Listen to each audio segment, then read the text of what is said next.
जय हिंद साथियों, स्वागत है आप सभी का आपके अपने ऑनलाइन परिवार RS स्टडी ट्रिक परिवार में। और जैसा कि आप थंबनेल में देख रहे हो, अपनी रोजाना की क्लास को कंटिन्यू करते हुए हम लेकर आए हैं आप सभी के लिए मैथ और रीजनिंग से संबंधित पूरे 20 मोस्ट इंपॉर्टेंट क्वेश्चन जो बार बार प्रतियोगी परीक्षाओं में पूछे गए हैं और आगामी परीक्षाओं की दृष्टि से भी इम्पोर्टेंट साबित होने वाले हैं।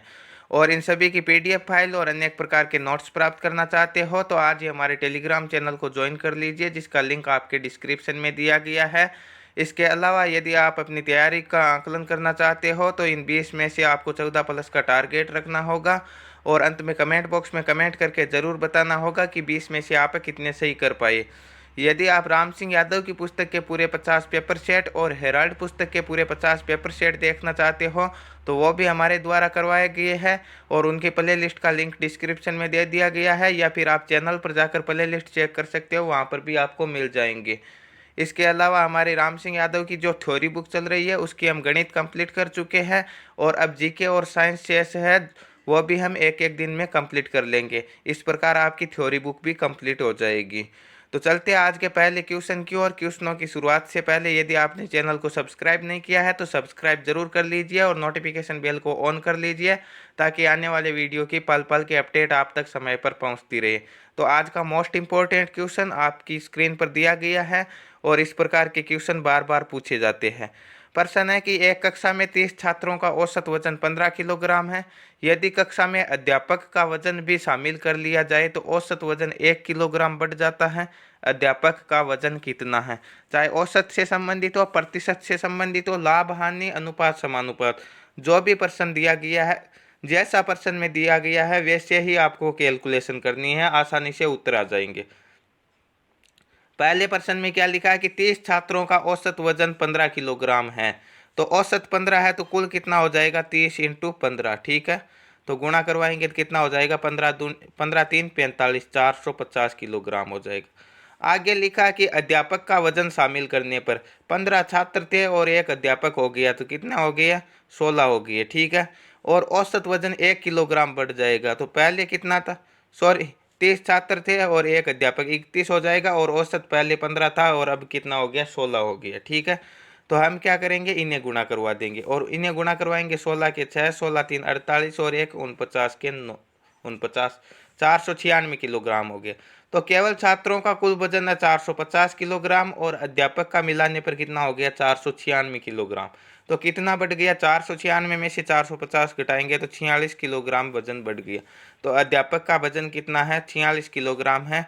ऑप्शन ए में 46 किलोग्राम है, तो ऑप्शन ए राइट हो जाएगा। आशा है ये क्वेश्चन आपको आसानी से समझ में आ गया होगा।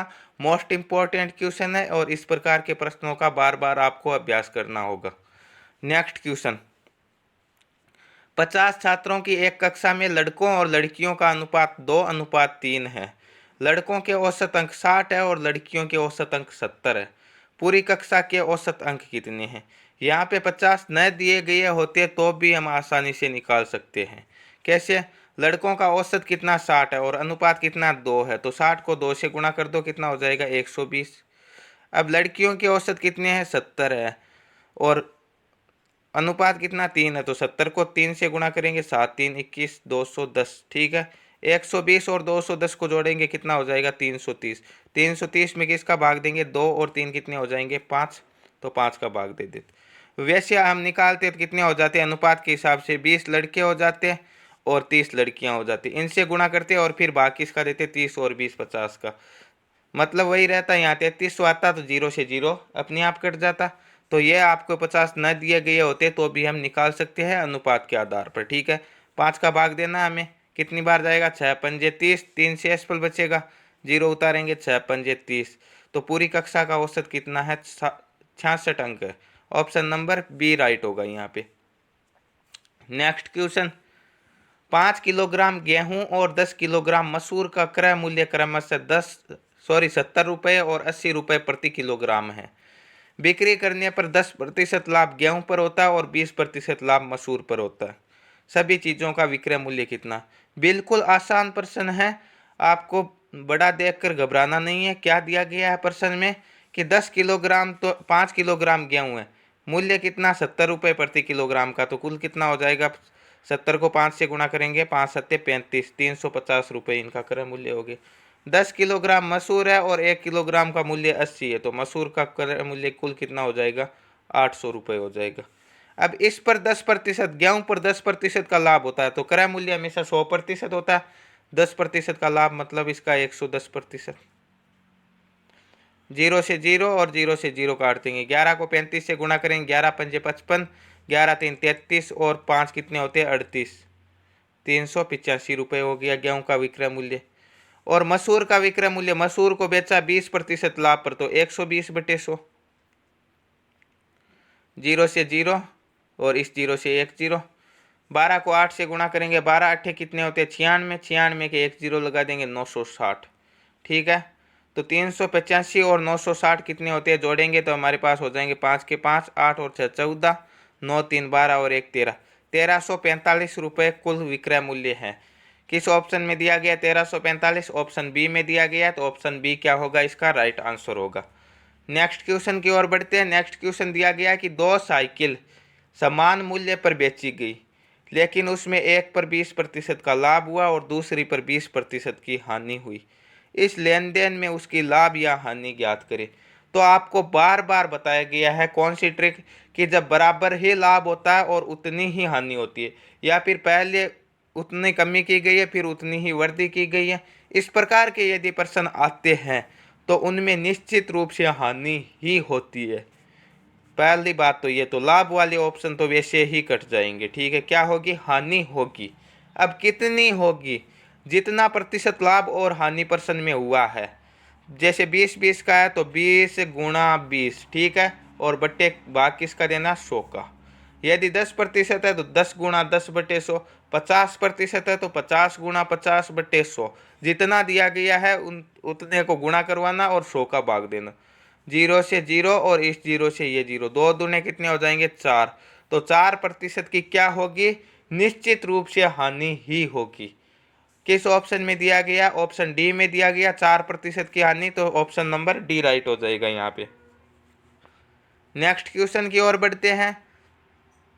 नेक्स्ट क्वेश्चन है, शीला अपने ग्राहकों को अंकित मूल्य पर अधिकतम कितने प्रतिशत की छूट दे सकती है कि उससे अपना सामान बेचने पर न तो लाभ हो न ही हानि हो, यदि उसने पहले से ही क्रय मूल्य 25% ज़्यादा अंकित कर रखा। बहुत शानदार क्वेश्चन है और इस प्रकार के क्वेश्चन पूछे जाने की ज़्यादा संभावना रहती है। यह क्वेश्चन इस प्रकार नहीं पूछे गए। एक क्वेश्चन पूछा गया इस प्रकार का कि यदि चीनी के मूल्य में 25% की वृद्धि होती है तो खपत में कितने प्रतिशत की कमी करे ताकि उसका खर्चा ना बढ़े। तो वही नियम है कि ना तो लाभ होना चाहिए और ना हानि होनी चाहिए। यदि मूल्य पहले 25% अधिक अंकित किया है तो हमें क्या करना, 25 बटे क्या किया, 25% अधिक किया तो 125। ठीक है, 100 में 25 जोड़ना, और यदि कम होता तो हम 100 में से 25 घटा देते, इंटू क्या हो जाएगा, इंटू हो जाएगा 100। ठीक है, 25 एकम 25 और 25 पंजे 125, 5 से 100 20 बार, तो क्या होगा, 20% की उसे छूट देनी होगी। पहले 25% अधिक अंकित किया है तो 20% की क्या देनी पड़ेगी, छूट देनी पड़ेगी। किस ऑप्शन में दिया गया 20%, ऑप्शन नंबर बी में है, तो ऑप्शन नंबर बी राइट होगा यहाँ पे। नेक्स्ट क्वेश्चन, एक त्रिभुज के कोणों का अनुपात 1:2:3 है, तो सबसे छोटा कोण ज्ञात करें। सबसे छोटा अनुपात कौन सा, 1 है। अनुपातों का योग कितना हो जाएगा, 1 और 2 3 और 3 6, इंटू त्रिभुज के तीनों कोणों का योग कितना होता है, 180 डिग्री। ठीक है, 6 से 180 कितनी बार कटेंगे, 6 3 18, 30 बार, 30 एकम 30 डिग्री, तो सबसे छोटा कोण कितना हो जाएगा, 30 डिग्री का हो जाएगा। यदि सबसे छोटा बड़ा पूछता तो 30 3 कितने हो जाते हैं, 90 डिग्री हो जाते। ऑप्शन ए राइट होगा यहाँ पे। नेक्स्ट क्वेश्चन, उम्र से संबंधित क्वेश्चन है। 6 वर्ष पहले, यहाँ पे पहले लिखा नहीं गया, आप पहले पढ़ना। ठीक, 6 वर्ष पहले गीता और सीता की आयु का अनुपात 6:5 है, इसीलिए अगले 4 वर्ष में उनकी आयु का अनुपात 11:10 हो जाएगा। वर्तमान में सीता की आयु क्या होगी, तो सबसे पहले जो पहले का अनुपात दिया गया वह लिखना। अब आपके पास वर्तमान का नहीं है, सीधा बाद का दे दिया तो बाद का लिख लो, 11:10। अब करवाना इसे वज्र गुणा, 10 चक्के 60 और 11 पंजे 55। ठीक है, अब आपको क्या करना होगा, नए अनुपात का अंतर, इसका अंतर 11 और 10 का अंतर 1, बट्टे वज्र गुणा का अंतर कितना हो जाएगा 60 और 55 का 5 इंटू जो समय अंतराल दिया गया, समय अंतराल कितना है 6 वर्ष पहले और 4 वर्ष बाद, तो टोटल कितना हो जाएगा 6 और 4 10 वर्ष, 5 से 10 2 बार कटेगा। तो एक का मान आया है 2 और ये किसके अकॉर्डिंग आया, ये जो पहले का अनुपात है 6:5 इसके अकॉर्डिंग है। तो एक का मान 2 है तो 6 का मान कितना हो जाएगा 6 दूने 12 वर्ष और 5 का मान 5 दूने 10 वर्ष। तो हम कह सकते हैं आपके 6 वर्ष पहले गीता की आयु 12 वर्ष थी और सीता की कितनी थी 10 वर्ष थी। अब क्या पूछ रहा है वर्तमान में, तो इसमें भी 6 जोड़ देंगे, इसमें भी 6 जोड़ देंगे। वर्तमान में इसकी आयु हो जाएगी 18 वर्ष और इसकी हो जाएगी 10 और 6 16 वर्ष। पूछा किसका, सीता की वर्तमान आयु 16 वर्ष हो जाएगी, ऑप्शन नंबर बी राइट हो जाएगा। यदि गीता की पूछता तो ऑप्शन डी राइट हो जाता। नेक्स्ट क्वेश्चन, एक धनराशि साधारण ब्याज की एक निश्चित दर पर 10 वर्षों के लिए निवेश की गई। यदि 5% अधिक दर पर निवेश किया गया होता तो ब्याज 1200 रुपये अधिक होता। साधारण ब्याज की राशि ज्ञात करें, मूलधन की राशि ज्ञात करना आपको। तो आपको क्या बताया गया, आपको बताया गया कि साधारण ब्याज हमेशा दर और समय के गुणनफल के प्रतिशत के बराबर होता है। यदि 5% अधिक अंकित करता तो कितने प्रतिशत अधिक ब्याज मिलता 10 × 5, क्योंकि समय 10 वर्ष है तो 10 को 5 से गुणा करेंगे तो 50% अधिक मिलता। और कितने अधिक मिले 1200 अधिक मिले। ठीक है, तो 1200 क्या हो गए 50% हो गए और मूलधन हमेशा 100% होता है। ठीक है, 0 से 0 और 5 से 10 2 बार घटेगा और 12 दूने 2400 रुपये क्या हो गया मूलधन हो गया। किस ऑप्शन में दिया गया, ऑप्शन डी में 2400 है तो ऑप्शन डी क्या हो जाएगा इसका राइट आंसर हो जाएगा। नेक्स्ट क्वेश्चन, किसी राशि पर 12.5% की दर से 2 वर्ष का साधारण ब्याज ज्ञात कीजिए। यदि समान राशि का समान दर पर समान अवधि का चक्रवृद्धि ब्याज 510 रुपये है, तो आपको बताया गया कि साधारण ब्याज कितना होता है समय और दर के गुणनफल के प्रतिशत के बराबर होता। 12.5% दर है, 2 वर्ष का समय है, तो साधारण ब्याज कितना हो जाएगा 12.5 को 2 से गुणा करेंगे 12 दूने 24 और 25% साधारण ब्याज हो जाएगा। परंतु चक्रवृद्धि ब्याज कितना होगा, चक्रवृद्धि ब्याज यह तो होता समय और दर के गुणनफल के बराबर और इससे कितना अधिक होता r²/100% के बराबर अधिक होता है। तो r क्या हो गई दर हो गई और दर का स्क्वायर करना, आपको 12.5 का स्क्वायर करना, तो 12.5 × 12.5/100 के बराबर अधिक होता है। ठीक है, तो इसे गुणा करवा देंगे तो कितना हो जाएगा 5 के 25, 12 को 13 से गुणा कराएंगे 156, 1 और 2 से पहले पॉइंट है तो 156.25% 25/100 और 100 2 जीरो है तो 2 से पहले पॉइंट लगा देंगे तो 25 प्लस क्या हो जाएगा 1.56 25% के बराबर अधिक होगा। तो 25 और 1 कितने हो जाएंगे 26.56 25% के बराबर क्या होगा अधिक होगा। 26.56 क्या होगा आपका चक्रवृद्धि ब्याज होगा और दिया कितना गया, दिया गया 510 रुपये। ठीक है, और ज्ञात क्या करना साधारण ब्याज, साधारण ब्याज कितना होगा 25% होगा, अभी अभी हमने ज्ञात किया है। ठीक है, तो यह पॉइंट हटा के हम क्या कर सकते हैं इसके 4 जीरो और भी लगा सकते हैं।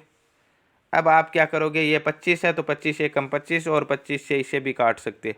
25 एकम 25, 1 से एसफल बचेंगे 5 उतारेंगे भाग नहीं जाएगा, 0 उतारेंगे 6 उतारेंगे, 25 छके 150, 6 बचेंगे 2 उतारेंगे 25 दूने 50, 12 बचेंगे और 5 उतारेंगे तो 25 पंजे 125। ठीक है, तो कितना हो जाएगा 10,625 बार कटेगा 25 से।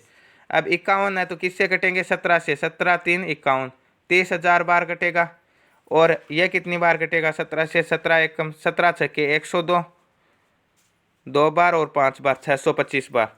तो 30,000 में भाग देना है आपको किसका 625 का, 30,000 में भाग दे दिया हमने किसका 625 का भाग दिया। तो भाग कितनी बार जाएगा 25 से काट लेंगे, कितनी बार 12 बार कटेगा 302 जीरो उतार देंगे और यह कितनी बार कट जाएगा, यह कट जाएगा आपका 1,20,000 12,000 होगा। ठीक है, ये 3 लाख होगा यहाँ पे 25 बार। अब आपको क्या करना हो 25 का भाग देना होगा 12,000 में, कितनी बार जाएगा 25 चौके 100, 20 से एसपल बचेंगे आगे वाले जीरो उतार देंगे तो कितने होगा 25 अट्ठे 200 और जीरो 480 रुपये क्या आएगी वह साधारण ब्याज की राशि आएगी, जिसका चक्रवृद्धि ब्याज 510 रुपये है। ऑप्शन नंबर ए राइट होगा। आशा है आपको आसानी से समझ में आ गया होगा। थोड़ी सी कैलकुलेशन बड़ी थी, परंतु क्वेश्चन आपका आसान था। नेक्स्ट क्वेश्चन, एक वृत्त की परिधि 44 मीटर है, तो इसका क्षेत्रफल ज्ञात करें। ठीक है, पहले हमें क्या चाहिए, त्रिज्या चाहिए। ठीक है, तो वृत्त की परिधि का सूत्र क्या होता है, 2 पाई आर। तो 2 इंटू पाई का मान 22/7 इंटू त्रिज्या क्या है आर, बराबर दिया गया 44। अब जो आर के गुणा में है वो भाग में चला जाएगा। क्या गुणा में, 22 दूने 44, तो 44 भाग में चला गया। 7 भाग में है तो ये गुणा में चला जाएगा। तो 44 से 44 कैंसिल, त्रिज्या कितनी हो गई, 7 हो गई। ठीक है, अब हमें ज्ञात करना क्षेत्रफल। क्षेत्रफल का सूत्र क्या होता है, पाई आर स्क्वायर। पाई का मान 22/7, आर का मान कितना आया 7, तो स्क्वायर है तो 7 इंटू 7। 7 से 7 कैंसिल, 22 सत्ते 154, 154 वर्ग metre. Option number A right होगा यहाँ पे। नेक्स्ट क्वेश्चन, अजीत ने एक वस्तु को 4,510 रुपये में बेचा और उसे 45% की हानि हुई। क्रय मूल्य हमेशा 100% होता है, और 45 की हानि हो गई तो 100 में से 45 घटा देंगे तो विक्रय मूल्य कितना हो गया, विक्रय मूल्य जो कि 4510 रुपये 55% हो गया, क्योंकि 100 में से हमने क्या कर दिया, 45 घटा दी। ज्ञात क्या करना, क्रय मूल्य ज्ञात करना होता तो 100 से गुणा करवा देते, परंतु आगे लिखा 45% का लाभ अर्जित करना। तो 100% क्रय मूल्य है और 45% का लाभ, तो विक्रय मूल्य कितना हो जाएगा, 145। अब इन्हें काट लो, सरल कर लो, उत्तर आ जाएगा। ठीक है, 11 के पहाड़े से 11 चौके 44, एक शेषफल बचेगा और 0 उतार देंगे। ठीक है, कितना हो जाएगा आपका, सॉरी, एक शेषफल बचेगा और आगे वाला 1 उतार देंगे। 11 एकम 11 और ये 0 उतार देंगे, और 11 से ये कटेगा 5 बार। ठीक है, 5 से ये 145 कितनी बार कटेगा, 29 बार। ठीक है, 29 को 41 से गुणा करेंगे तो कितना आएगा, 1189 आएगा, और 1 0 उतार देंगे, 11,890 इसका राइट आंसर होगा। किस ऑप्शन में दिया गया, ऑप्शन नंबर डी में मिस प्रिंटिंग हुई है, आपके 1890 लिख दिया गया गलती से। ऑप्शन नंबर डी राइट होगा, 11,890 इसका राइट आंसर होगा। नेक्स्ट क्वेश्चन, एक महिला एवं उसकी पत्नी का औसत उम्र 19 वर्ष है। उनकी उम्र का संगत अनुपात 16:3 है, तो पुत्री की उम्र क्या है। सॉरी, यहाँ पे गलती से पत्नी बोल दिया है, पुत्री होगा। ठीक है, महिला और उसकी क्या होगी, पुत्री होगी। ठीक है, तो यहाँ पे क्या दिया गया है कि उम्र दी गई है 19 वर्ष। ठीक है, औसत उम्र है 19 वर्ष, तो कुल उम्र कितनी हो जाएगी, कितने सदस्य, 2 है, एक तो महिला एक उसकी पुत्री होगी, तो 19 दूने कितने हो जाएंगे, 38। अब क्या पूछा, पुत्री की उम्र, तो पुत्री का अनुपात 3, अनुपातों का योग कितना हो जाएगा, 16 और 3 19। ठीक है, 19 दूने कितने हो जाएंगे, 38, और 2 को 3 से गुणा करवाएंगे, 3 दूने 6 वर्ष क्या होगी, पुत्री की उम्र होगी। ऑप्शन नंबर डी राइट होगा यहाँ पे। नेक्स्ट क्वेश्चन, किसी संख्या के 1/4 के 30% का 2/5 15 है, तो उस संख्या का 20% क्या होगा। यह देखिए बहुत शानदार क्वेश्चन है। कैलकुलेशन के इस प्रकार के क्वेश्चन आपको आने जरूरी है। आपको यहाँ से पढ़ना शुरू करना कि 15 है, तो 15 क्या है, किसी संख्या का 2/5 है। ठीक है, तो वो संख्या क्या हो जाएगी, 5/2, और वह क्या है, किसी का 30% है, तो वो संख्या क्या हो जाएगी, 100/30 उसकी।